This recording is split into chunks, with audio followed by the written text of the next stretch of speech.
What's going on YouTube? Evan here with Cloud9 Aquariums. It's time. I know I've been gone for a while, but you know what? I got a couple excuses, and I know you don't want to hear any of them, but here goes nothing, right? Okay, so, the reason I haven't put up videos, believe it or not, is not that I haven't been trying to make them, but actually my camera has been completely ridiculous in deleting all my videos, so nothing's been getting out. But, the good thing is, if you're watching this, I fixed it, so we're all set finally. Stuff came in the mail, we're all set, we're good to go. So, I apologize, I haven't had that much time anyways recently, but I actually just spent about a week getting back to all of you for comments and video messages and all sorts of stuff. So, if you guys inbox me and if I haven't gotten back to you yet, I'm still working on some, but I'm almost there. Another thing I want to talk about real quick.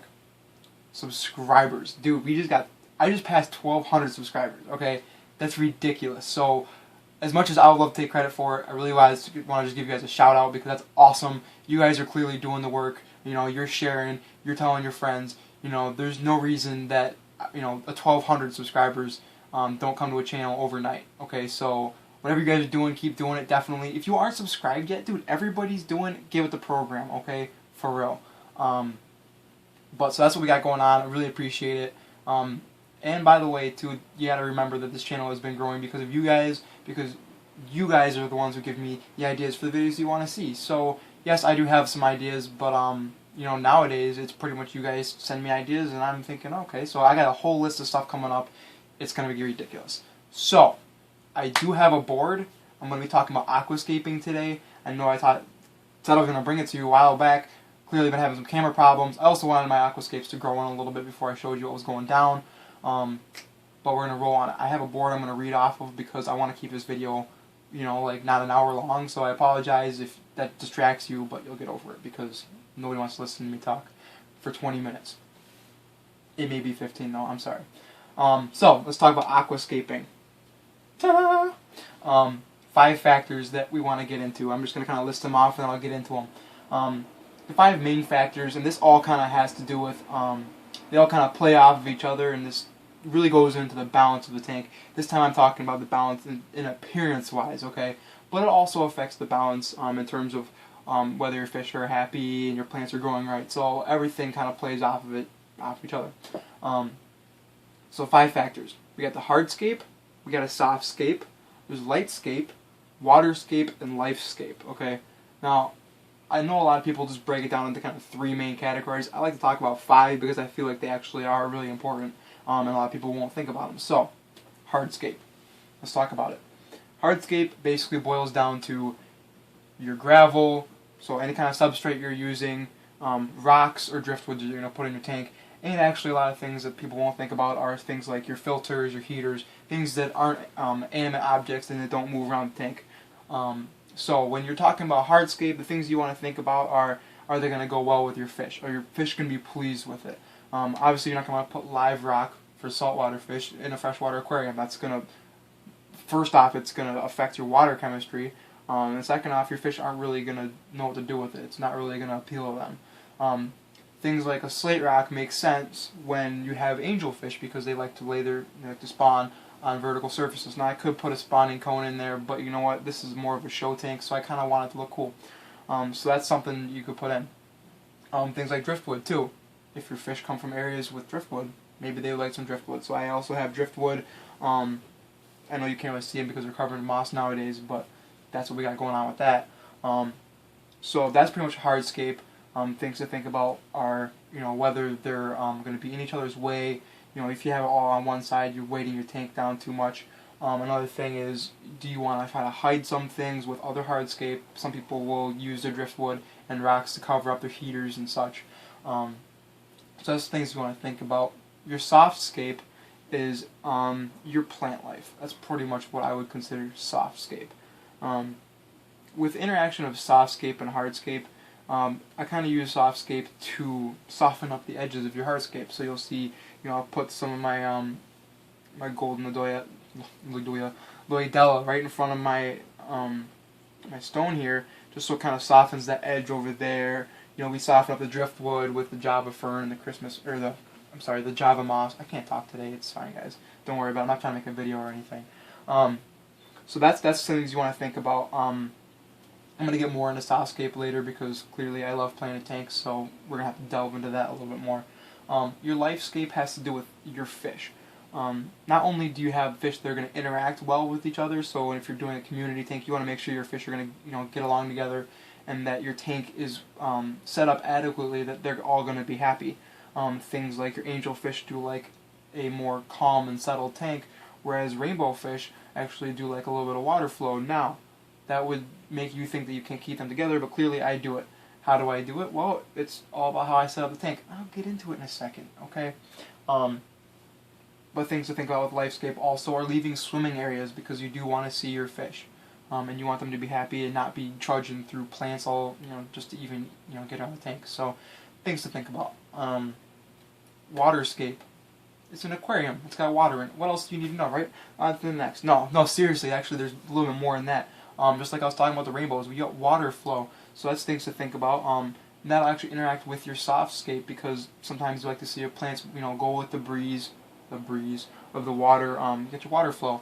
So that's things to think about. You want to make sure your water is circulating well in your tank so that your heater is able to adequately heat your entire tank, and also so your filter can filter your tank.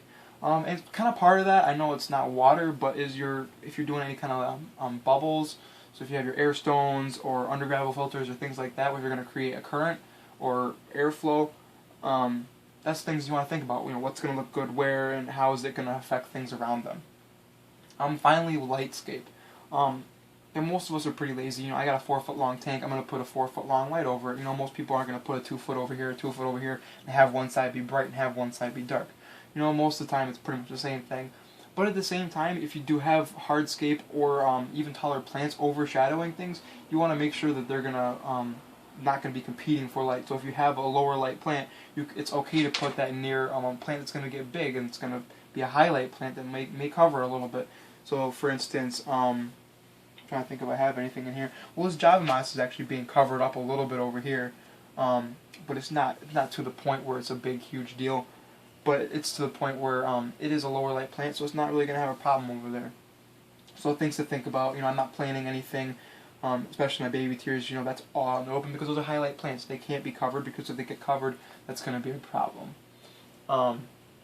So some things when you're setting up your tank to think about that's going to make it look visually appealing are, first off, don't do symmetrical tanks. Okay, don't try to do it in nature. I mean, if you're not trying to make a natural looking tank, then I suppose by all means attempt. But generally your plants aren't going to grow identical, so if you have the same plant on both sides, one of them's probably going to grow different than the other one, so that's going to kind of throw off your symmetry and you're just going to go crazy trying to make it completely symmetrical. Another thing too is it just doesn't look natural. That's not how it grows in real life, so why would you put it in a tank like that? So definitely try to offset stuff. If you're doing there's a couple of different ways some people like to do it. I don't really have a giant centerpiece. Some people like to do a centerpiece.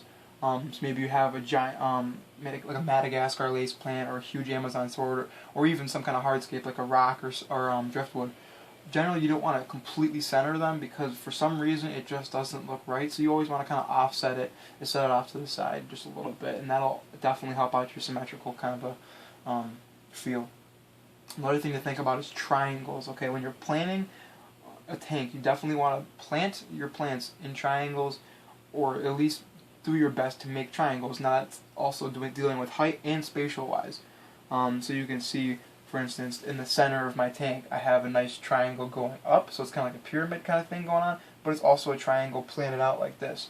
I also have my piece of slate set with a triangle going back up this way, and it's also dividing into two triangles over here. You'll see over here my driftwood also, if you can see past my head. It's at an angle, and actually there's a nice triangle going on over there, and everything's planted in triangles.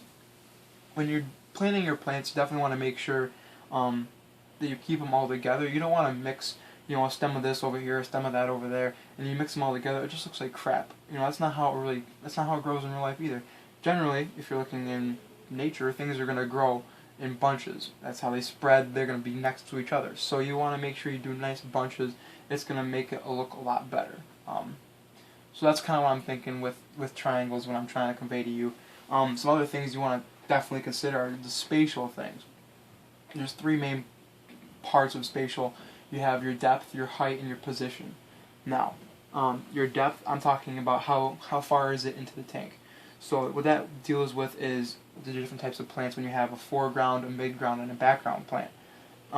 Baby tears, that's a foreground plant because it's a shorter plant. It's not going to overshadow anything, so you definitely want to put that in the foreground.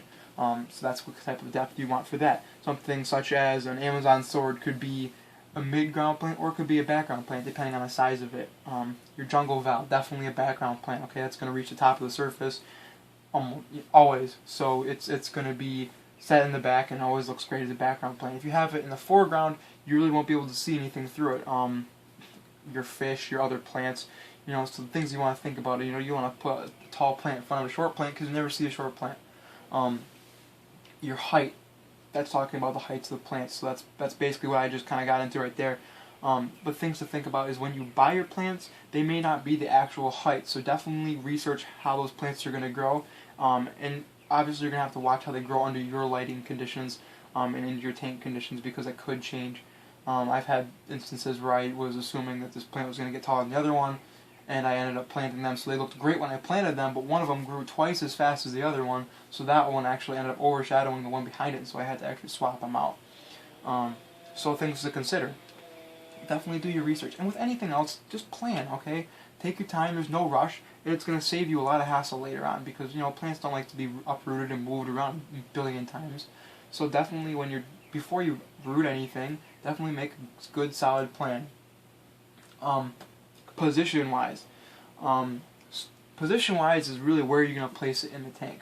Okay, you want to think about all the 5 factors that I just listed. Is it going to interact well with your hardscape? Is it going to block your fish from swimming around? Is it going to look good with the water flow that's around it? Is it going to block some water flow? Is it going to get sucked into the filter? All these things you want to think about. Another thing is how is it going to grow position-wise? If it's jungle valve, you want to make sure that it's not going to overshadow plants that are going to need it. Need the extra light. If it's going to do that, you're going to have to make sure that you always keep up maintenance on that plant so that it doesn't overshadow those plants, so that way everything grows and is all happy.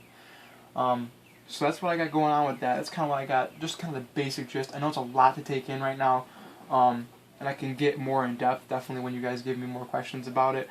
But I kind of just wanted to give you an overshadowing of what's going through my mind when I'm planning out a tank. The biggest thing though is honestly make a plan. Even take a piece of paper, sketch out your tank, and just kind of work it around and see what's going to look good. And when you're doing a tank, you want to think about set up a chair right in front of your tank and do something in your tank and then sit down and look at it. And just soak it in, see if that looks good. And move around your tank too. Also, definitely, this is one of the biggest mistakes that people will do. And for some reason, I don't know, but it's like they always think somebody's going to look at your tank just from the front. Obviously you have to push your tank out from the wall and make sure it looks good from behind it. Doesn't matter. But from any tank from any angle that your tank is visible, you want to make sure it looks good from that angle. So definitely when you're setting things up, move your chair around, take some time, and really make sure it looks good from all angles. I want to make sure that I can see this over here, but I can also see it good from here. You want to make sure it's going to look good from every angle, because that's going to make your tank look a lot more balanced and I almost said symmetrical, but you know what I mean. Like, it has a nice symmetry to it. I'm not saying symmetry in the way that this side of my tank is exactly the same as the other side. Everything is just balanced and it's working well together. As you can see, my tank grew out pretty nicely. There's a couple plants that didn't take so well in here, and the only reason I can actually vouch for in this tank is the fact that it's not dirted.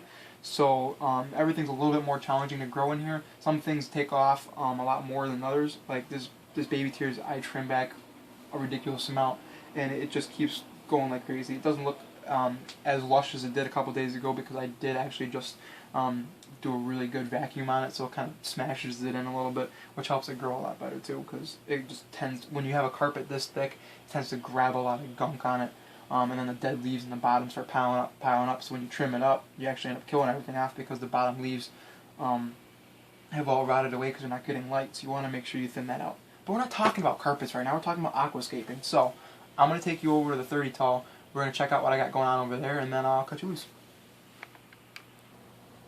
And we're back for some more action. Okay, so 30 tall, as you can tell, looks a lot different than a lot of my other videos. It has grown out like you wouldn't believe.